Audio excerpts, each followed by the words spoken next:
Hello guys, welcome back to our channel. എല്ലാവർക്കും നമ്മുടെ പുതിയ വീഡിയോയിലേക്ക് സ്വാഗതം. ആദ്യമായിട്ട് കാണുന്നവരാണെങ്കിൽ ഒന്ന് സബ്സ്ക്രൈബ് ചെയ്തേക്കണേ.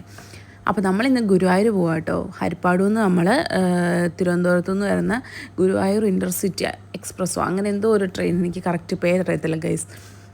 ആ ട്രെയിനാണ് പോയത്. 7:45 അത് ഹരിപ്പാട് വന്നു. ഇശാൻകുട്ടനാണെങ്കിൽ ഫസ്റ്റ് ട്രെയിൻ കാണുന്നതിൻ്റെ എക്സൈറ്റ്മെൻറ്റിലാണ്. അവൻ ആദ്യമായിട്ടാണ് ട്രെയിനിൽ കയറാൻ പോകുന്നതുമൊക്കെ.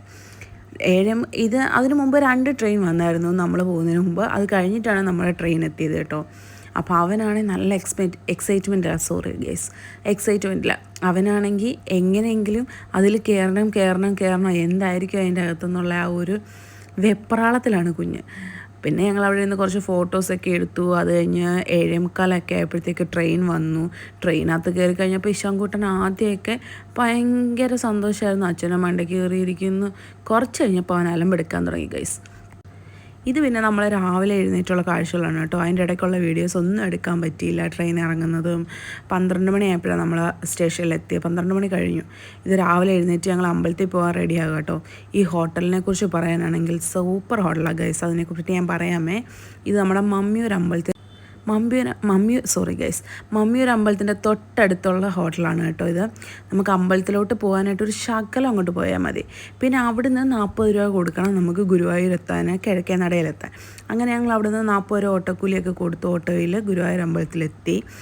അമ്മയും വിഷ്ണുവേട്ടനും ഇഷാനും ഒക്കെ ഫസ്റ്റ് ടൈമാണ് കേട്ടോ ഗുരുവായൂർ വരുന്നത്. ഞാൻ ഇതിന് മുമ്പ് പോയിട്ടുണ്ട്. അങ്ങനെ നമ്മൾ അകത്ത് തുളസി പൂ അല്ലെങ്കിൽ മാലയൊന്നും കയറ്റത്തില്ലെന്നാണ് പറയുന്നത്. ഞാൻ അന്ന് അറിഞ്ഞിട്ടുള്ളത്. ഞാൻ ഏകദേശം ഒരു 5-8 വർഷത്തിന് ശേഷമാണ് പിന്നെ ഗുരുവായൂർ പോകുന്നത്. അത്രയും ഗ്യാപ്പ് വന്നിട്ടുണ്ട്. വീട്ടിൽ ഇടയ്ക്കൊക്കെ പോകുമായിരുന്നു. ഇവിടെ വന്നതിന് ശേഷം ആദ്യമായിട്ടാണ് പോകുന്നത്. അങ്ങനെ എനിക്ക് തല വെക്കാൻ 1 മുഴ മുല്ലപ്പൂവും, ഒത്തിരി മുടിയൊന്നുമില്ലല്ലോ, അതുകൊണ്ട് പിന്നെ 1 മുഴ മുല്ലപ്പൂവും, പിന്നെ ഭഗവാൻ അകത്ത് കൊടുക്കാൻ തുളസിയും, പിന്നെ അവിടെ എല്ലാം ഞാൻ വീഡിയോയിൽ കണ്ടിട്ടുണ്ട്. നമ്മൾ വെളിയിലിരിക്കുന്ന ഒരു വിഗ്രഹത്തെ എല്ലാവരും മാല ചാർത്തുന്നത്. അതിനുവേണ്ടി ഒരു തുളസിയും വേറെന്താ പൂവിൻ്റെ പേര്, അരളിയും കൂടെ ഉള്ള ആ ഒരു പൂവും കൂടെ വാങ്ങി കേട്ടോ. പക്ഷെ ഒരു മുഴത്തിന് 30 രൂപയാണ് ഗൈസ് അവിടെ. ഭയങ്കര വിലയാണ് കേട്ടോ. പിന്നെ ഞാൻ ആ ചേട്ടനോട് ചോദിച്ചു, ഇതൊക്കെ അകത്ത് എടുക്കുമോ, തുളസിയൊക്കെ വാങ്ങിച്ചാൽ എടുക്കുമോ എന്നൊക്കെ ചോദിച്ചപ്പം ആ ചേട്ടൻ പറയുന്നത് എടുക്കുമോ എന്നൊക്കെയാണ്. നമുക്കറിയത്തില്ല. കാര്യം നമ്മൾ 5-8 വർഷമായി വന്നിട്ട്. അന്നൊന്നും ഇത് അകത്തൊന്നും കയറ്റത്തില്ലായിരുന്നു. പക്ഷെ ഇപ്പം ഞാനാണെങ്കിൽ ആ തുളസിപ്പൂ അവിടെ വെച്ചിട്ടുണ്ടായിരുന്നു. അകത്ത് കൊണ്ടുപോയായിരുന്നു കയറ്റുമെന്നൊക്കെ. ആ ചേട്ടൻ പറഞ്ഞത് ശരിയായിരുന്നു കേട്ടോ. രണ്ട് പിച്ചിപ്പൂ, മുല്ലപ്പൂ, ഒത്തിരി സൈസ് പൂവൊക്കെ ഉണ്ട്. അങ്ങനെ വിഷ്ണുവേട്ടൻ എനിക്ക് മുല്ലപ്പൂ ഒക്കെ വെച്ച് തരാണ്. ഇത് ആദ്യമായിട്ടൊന്നുമല്ല ഗൈസ്. എനിക്ക് എവിടെയെങ്കിലും പോകണമെങ്കിൽ വിഷ്ണുവേട്ടൻ തന്നെയാണ് മുല്ലപ്പൂ ഒക്കെ വെച്ച് തരുന്നത്. അതിനൊന്നും മടിയൊന്നുമില്ല ഗൈസ്. പിന്നെ ഇശാൻകുട്ടനാണെങ്കിൽ ടോയ് കടയൊക്കെ കണ്ടിട്ട് എന്ത് ചെയ്യണമെന്നറിയത്തില്ല. അവനെല്ലാ ടോയും വേണം. അവൻ്റെ കയ്യിലിരിക്കുന്ന ടോയ് കണ്ടോ ഗൈസ്, ഞാൻ വീട്ടിൽ നിന്ന് കൊണ്ടുപോകാനെ പറ്റിച്ചതാണ്. ഞാൻ കടയിൽ പോകുന്നതായിട്ട് അഭിനയിച്ചിട്ട് അവൻ ആ ടോയ് എൻ്റെ ബാഗിൽ നിന്ന് എടുത്ത് കൊടുത്തിട്ട് പറഞ്ഞു, മോനെ ഇത് ന്യൂ ടോയ് കാറാണ്. അവനത് വിശ്വസിച്ചു. അല്ലാതെ വേറെ നിവർത്തിയില്ല. കാര്യം എവിടെ പോയാലും അവന് ടോയ്. ഈ വീട്ടിൽ ടോയ്സ് കൊണ്ട് നിറഞ്ഞിരിക്കുകയാണ്. പിന്നെ നമ്മൾ ഫോണും ബാഗും എല്ലാം ക്ലോക്ക് റൂമിലൊക്കെ കൊടുത്തു. പിന്നെ തൊഴുതിറങ്ങി. നല്ല തിരക്കുണ്ടായിരുന്നു, നല്ല തിരക്ക്. പിന്നെ നമ്മൾ നെയ്വിളക്കിന് ചീട്ടെടുത്തത് കൊണ്ട് നമുക്ക് കയറാൻ പറ്റി.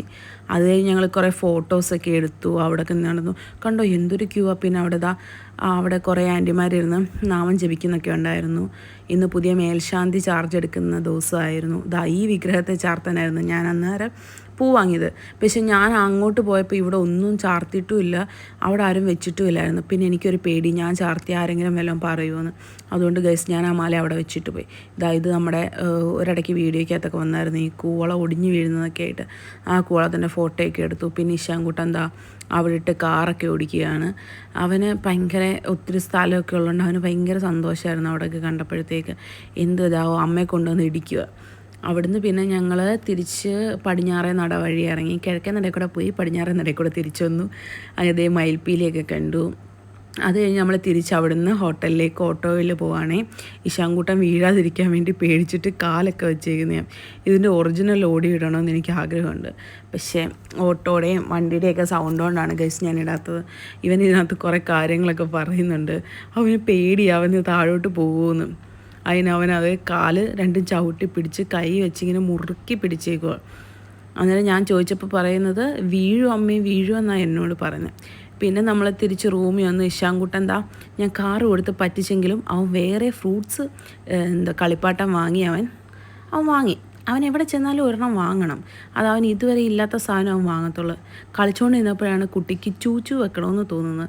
അതാണ് ഈ പൊത്തി പിടിച്ചുകൊണ്ട് നിൽക്കുന്നത്. എന്നാലും കുഞ്ഞിന് കളിക്കുന്നത് വളരെ അത്യാവശ്യ കാര്യമായതുകൊണ്ട് പിന്നെയും കളി തുടർന്നു. ഇതൊക്കെ ഞങ്ങൾ അവിടെ നിന്ന് എടുത്ത ഫോട്ടോസാണേ. പിന്നെ ഹോട്ടലിനെ പറ്റി പറഞ്ഞല്ലോ ഗൈസ്.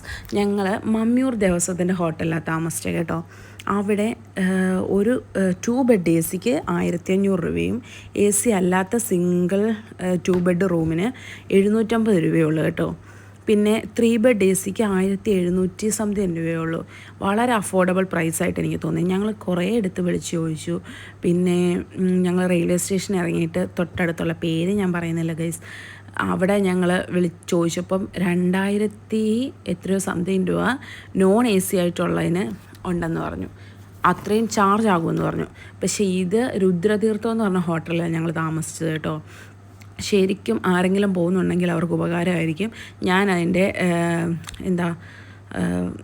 എന്തായിരുന്നു ഗൈസ് നമ്പർ ഞാൻ കമൻറ്റ് ബോക്സിൽ ഇട്ടേക്കാം കേട്ടോ. സത്യം പറഞ്ഞാൽ അഫോർഡബിൾ പ്രൈസാണ്. ഞാൻ പണ്ടും ഗുരുവായൂരൊക്കെ പോയിട്ടുണ്ട്, റൂമൊക്കെ വീട്ടിൽ നിന്ന് പോയിട്ടുണ്ട്. പക്ഷേ ഇത് നല്ല അഫോർഡബിൾ പ്രൈസാണ്. അത് കഴിഞ്ഞതാ ഞങ്ങൾ ചെക്കൗട്ട് ചെയ്ത് ഇറങ്ങി. ഞങ്ങൾക്ക് ഇനി തൃശ്ശൂരിൽ നിന്നാണ് ട്രെയിന്. നമ്മുടെ ഗുരുവായൂരിൽ നിന്ന് നേരെ ഹരിപ്പാടിന് ട്രെയിൻ ഇല്ലാത്തതുകൊണ്ട് തൃശ്ശൂരിൽ നിന്ന് വേണം പോകാനായിട്ട്. അങ്ങനെ ഞങ്ങൾ അവിടെ നിന്ന് ഊബർ വിളിച്ച് തൃശ്ശൂരെത്തിയിട്ട് അപ്പം ആ ചേട്ടൻ തൃശ്ശൂർ നല്ലൊരു ചേട്ടനായിരുന്നു ആ ഊബറിൽ കേട്ടോ, ഡ്രൈവറായിട്ട്. അപ്പോൾ അവിടുത്തെ ഇതെന്തോ ആ ചേട്ടൻ പറഞ്ഞു റിങ് റോഡിലോട്ട് കയറുകയാണെന്നാണ് പറഞ്ഞത്. നമുക്ക് ക്ലിയറായിട്ട് അറിയത്തില്ല.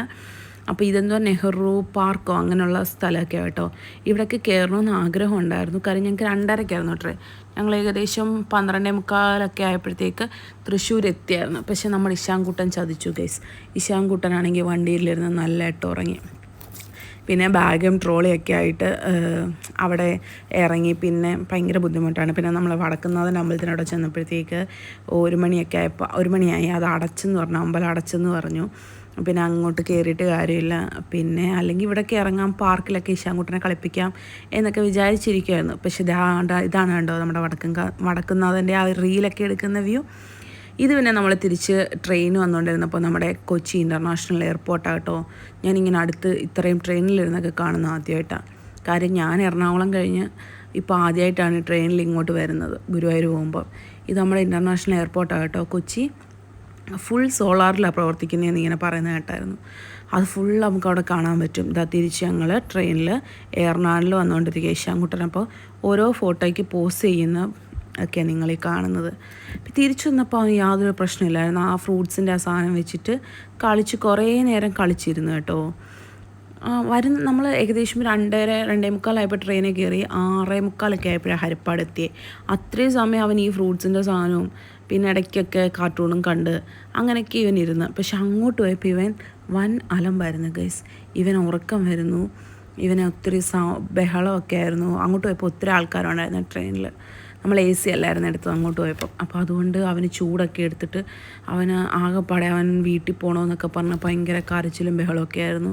ഞങ്ങൾ സത്യത്തിലൊന്ന് പേടിച്ചു പോയി. ഈ ചെറുക്കൻ എവിടെയെങ്കിലും പോകുമ്പോൾ ഭയങ്കര അലമ്പനാ ഗൈസ്. ഇവൻ അലമ്പെടുത്തു കഴിഞ്ഞാൽ പിന്നെ നമുക്ക് ഒരു രക്ഷയില്ല. ഇവനങ്ങ് കരഞ്ഞോണ്ടങ്ങിരിക്കും. പിന്നെ വെള്ളമൊക്കെ വന്നപ്പം നദിയും പുഴയൊക്കെ വന്നപ്പോഴത്തേക്ക് അവൻ അവിടെ പോയി നിന്ന് അച്ചാമ്മ എടുത്തു പോയിരുന്ന് കാണുകയാണ്. വെള്ളം കണ്ടോ എന്നൊക്കെ ചോദിച്ച് അവിടെ നിന്ന് സംസാരിക്കുകയും ഞങ്ങളെ വിളിച്ച് കാണിക്കുകയൊക്കെയാണ് അവൻ്റെ പണി. അവൻ ആദ്യമായിട്ട് ഇതൊക്കെ കാണുന്നതിൻ്റെ ഒരു എക്സൈറ്റ്മെൻറ്റ് ഉണ്ട് അവന്.